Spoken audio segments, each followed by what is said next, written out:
¿Eres un godín que solo vive para tener contento a su jefe? ¿Eres un junior que solo vive para ver en qué se gasta el dinero de sus papás? ¿No sabes que hay elecciones el año que viene? ¿Quieres saber qué zángano podría llegar a gobernarte? Descuida, que aquí te lo contamos. Esto es el ¿Quién es quién? Rumbo a las elecciones del 2024. ¡Fuchicaca! Fueras y mujeros, si bien los perfiles están dirigidos hacia las o los actores políticos que pueden gobernarnos en el 2024, vale la pena también hablar acerca de los partidos políticos que van a estar contendiendo. Es por ello que en esta ocasión les traemos la historia de terror por excelencia de nuestro querido México. ¿El chupacabras? No es el chupacabras, tampoco el La cara de Laura Bozzo.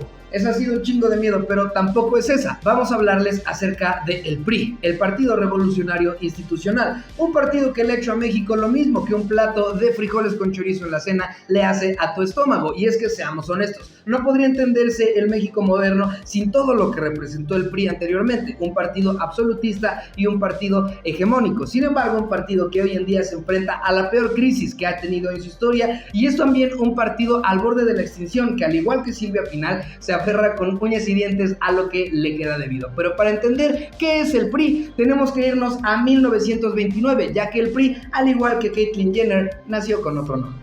El PRI nació una vez terminada la Revolución Mexicana, ocasionada por la dictadura del polémico Porfirio Díaz, bajo el nombre del PNR, o sea, Partido Nacional Revolucionario. Sin embargo, es necesario entender el contexto de esta revolución, que a diferencia de otras, fue liderada por diferentes visiones, por lo que una vez terminado el conflicto con un México inestable y dividido, la pelea se dio entre todos aquellos que formaron parte de esta revolución. Es decir, nos dejaron un México donde prácticamente vivían señores con sombrero y bigote dándose de plomazos todo el santo día. ¿Se dan cuenta? Tamaulipas no ha cambiado mucho. Y bueno, finalmente fue hasta 1929 que don Plutarco Elías Calles dijo: a ver, vamos a organizar este pedo, y finalmente construyó el PNR.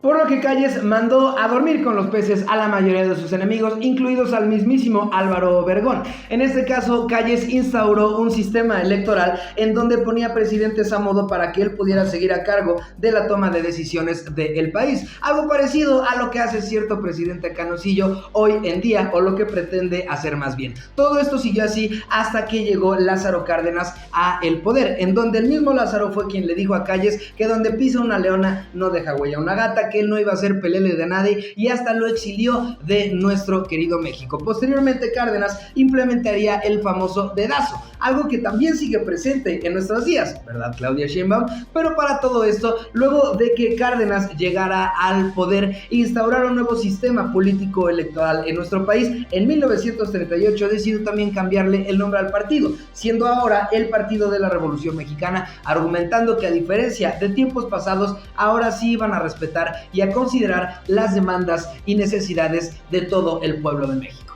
¡Qué buen chiste!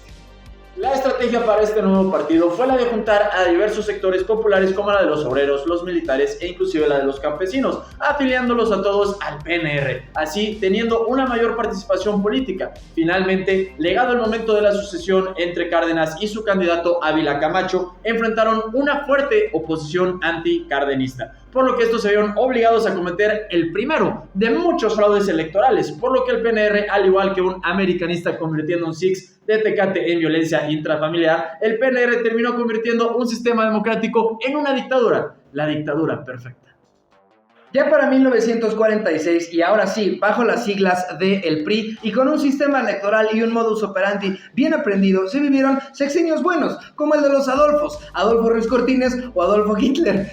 Ese no es sexenio bueno, más bien como el de Adolfo López Mateos. Posterior a estos, vinieron también sexenios, si bien con algunas cosas rescatables, con episodios que marcaron la vida pública del país, como el de Gustavo Díaz Ordaz o también como el de Salinas de Gortari, y sexenios tan malos que incluso hoy en día no nos hemos recuperado de lo que sucedió ahí, como los de Echeverría o como el de López Portillo. En el país, la figura del PRI y la figura del presidente de la República eran prácticamente dictatoriales, a pesar de que se venía construyendo un hartazgo en la sociedad mexicana, un hartazgo que derivó en la llegada al poder de otro poder en el 2000, con una persona con bigote, con una persona con botas y con una persona con aliento a marihuana, pero principalmente una persona que venía de otro partido, Vicente Fox.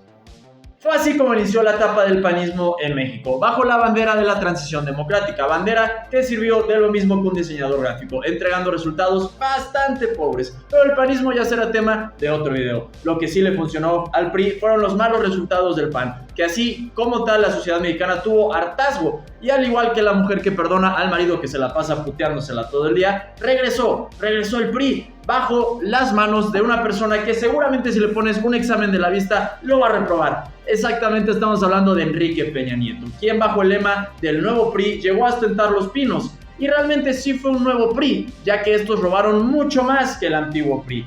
Y al final tuvo que acabar en prisión o negociando con el último modelo del PRI. Estamos hablando de Morena. Y si no me creen, ¿acaso no se le vienen a la mente nombres como Manuel Bartlett, Nacho Mier, Ignacio Valle, Durazo, Adán Augusto o Monreal, quienes son algunos de los priistas que terminaron siendo perdonados en la Cuarta Transformación?